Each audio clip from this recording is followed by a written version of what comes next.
Hello. Welcome back to the channel. Name of this video is We're Staying Inside the House. As black people, we're staying inside the house. I remember seeing a video a couple weeks back where they were asking, where are the black people? Where are the black people? Why aren't they out here at the No Kings protests and that kind of thing? Because sometimes you just got to let the kid fall down. Sometimes you got to let your kid fall down and hurt themselves and figure out what goes on after that, right? We did our part, 2024. So we're waiting to see what happens in 2026. Did you guys learn your lesson when you skint your knee? When you skint your knee with Donald Trump, did you learn your lesson? This is why we're staying in the house. Black folks are staying in the house. I think we collectively all heard our ancestors say, stay your ass in the house. Let them figure out what they're supposed to do. Let them figure out this blatant racism. Let them figure out this immigration. Let them figure out that they are the ones that are going to be put into fences. Let them all figure it out. So that's why we've been in the house. We doing as much talking as we can. We're going to support you from the porch.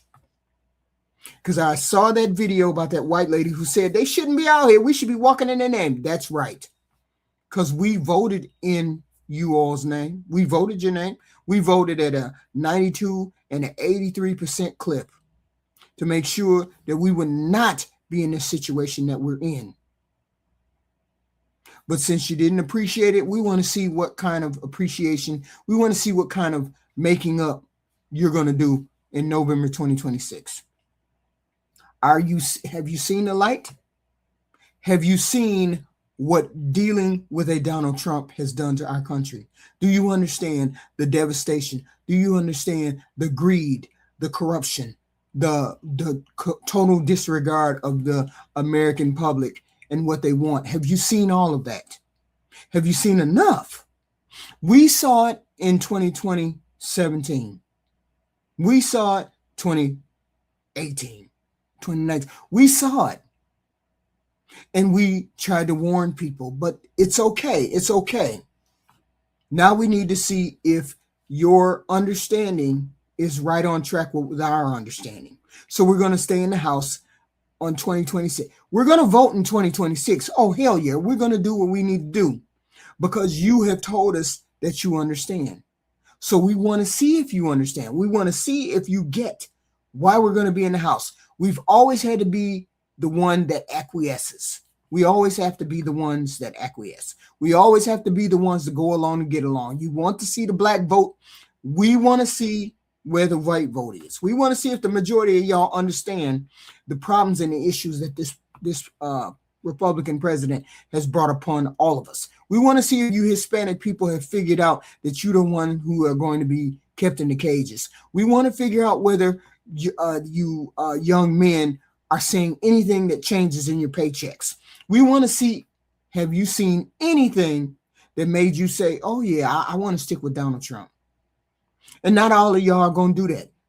A lot of you old folks, you stuck in your ways. You stuck in your ways and you didn't like the black woman. That's okay. But you have to understand, did your life change for the better? Has anything changed for the better?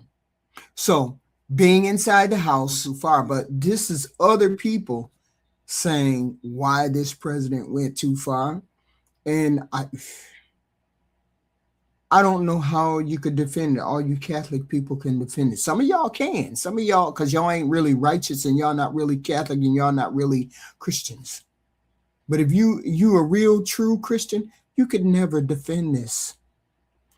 This president has gone too far. And for him to even think to have done it means he's not worthy. He's not even worthy of the office for him to have done something like this. So this is how MAGA and people who may have voted for him feel. This is how they feel. Just said, as you just heard, he thought this was him being, depicted as a doctor. Not everyone sees that as a doctor. What do you make of this, both this image and the backlash to it in this moment? Yeah, I don't know too many doctors that have glowing hands. So that's the most Jesus-looking picture I think I could imagine. Um, and I think it was pretty shocking to me that someone would put themselves in the place of Jesus. And as your reporter was just saying, it came after he had just been tweeting out a pretty hateful attack on Pope Leo. So obviously, religion was on his mind last night, and that probably came from watching the 60 Minutes special with the three cardinals. So I guess he was, thinking about religion, and that's what came out. I want to talk about something that stopped me in my tracks just a few minutes ago. The President of the United States posted an image of himself, dressed in robes, laying hand on what I guess supposed to be a sick man, with light radiating from his body like he's Jesus Christ. You think I'm kidding? I'm not. Now go check it out. It's all over the internet. And I just saw a video of him admitting that he posted this atrocity. So he can't blame it on some intern. He said he meant it to be a depiction of himself as a doctor healing someone. This guy really thinks we're stupid. And I need the church to pay attention, right? Because this isn't politics. This is theology. Y'all know I'm a woman of faith. I've read my Bible. In fact, I sleep with my Bible in my bed on the same side of the bed that my deceased husband used to sleep on, along with snacks and a journal, but that's beside the point. And I know exactly who Jesus was and what he stood for, okay? Just like many of you do. Jesus said, "Blessed are the poor." But this administration is cutting programs that keep the poor alive, right? Jesus said, "I was sick and you visited me." The policies of this administration are taking health care from the most vulnerable people amongst us. Jesus said, "Whatever you do to the least of these, you do to me." The least of these are being told that they're on their own. Just screw them, I guess, right? So don't post yourself as a healer while your policies are the ones causing the wounds. Now, I want to be very careful here, right? Because my issue is not political. My issue is biblical. There's a word for what it means to present yourself as divine when you know good and so well you are not. And that word is using the image of God to consolidate your own power. That word is blasphemy.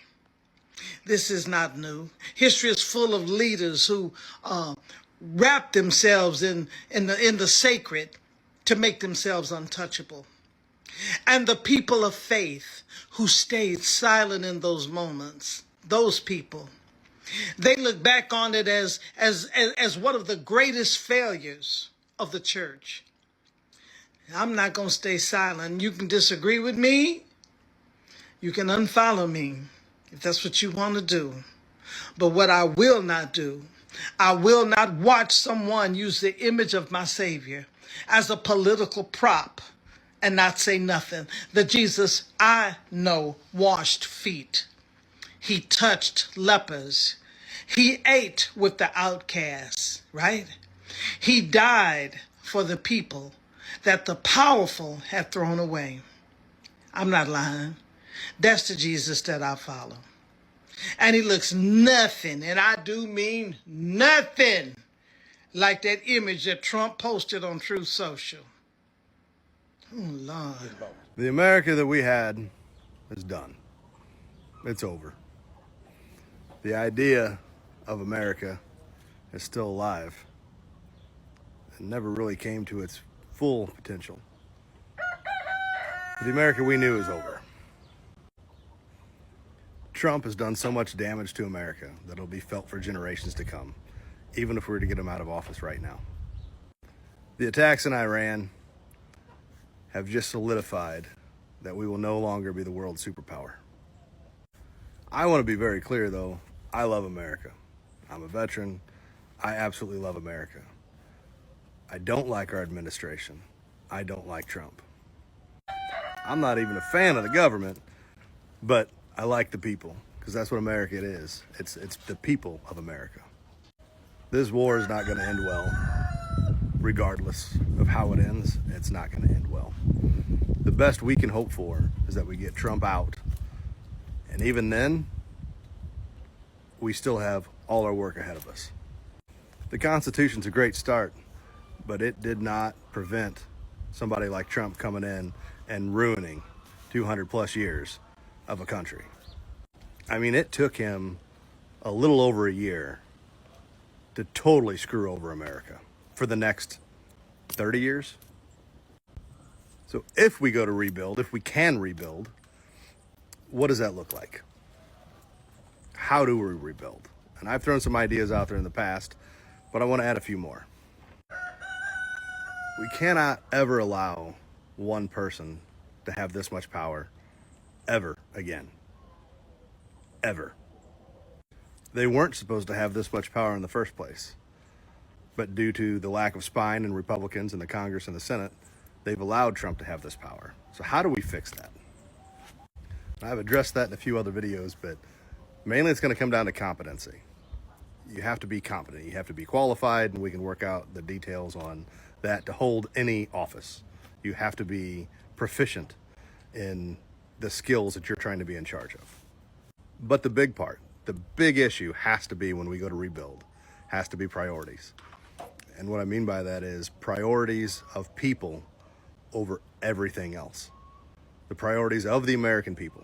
Like, what do they need? That has to be the scale at which we use to judge any rule, law, program, any of it. It has to be, does it benefit the American people? We're going to have to be people over profits all the time. Like, that has to be the standard for which we judge. I really genuinely hope we get the chance to rebuild America, rebuild it into maybe what it could have been. I don't know if we're going to get that chance. The things that are concerning me right now with Iran is I guarantee they're not being truthful about how many people, American citizens, have been injured or killed. If they're covering that up, they're covering up how bad it really is. The other part that concerns me is China. I'm not worried about them attacking us by any means, but they're gonna feed Iran. And I get that, don't get me wrong. And then as America stumbles and falters, China's gonna be there to pick up the pieces. China will be the new world superpower. And I think that's gonna happen regardless how this plays out. And if you don't like that, you can thank Donald Trump, because he caused all of this. And his supporters allowed it to happen. The rest of us have been screaming from the rooftops how horrible Trump is. The only thing that this Trump administration actually has going for it is how incompetent they fucking are. Like, that is the only bright side to them. Because if they were competent, they could have accomplished way more of their evil plan than what they've done. But on the Iran issue, their incompetence is gonna screw us all over. They didn't think it through. They didn't plan it out. They didn't have a battle plan. They just went in with no idea how to actually end it. Regardless how this ends, I just hope there's enough of America left to rebuild something. As bad as it is that Donald Trump posted an image of himself depicted as Jesus, it's what you didn't notice that's even more alarming. The image was originally posted over 2 months ago by Trump's special envoy, Nick Adams. But Trump edited it and posted this. Now, what are you missing? Note, Trump's image has a horned entity that he edited it in, whereas the original image does not.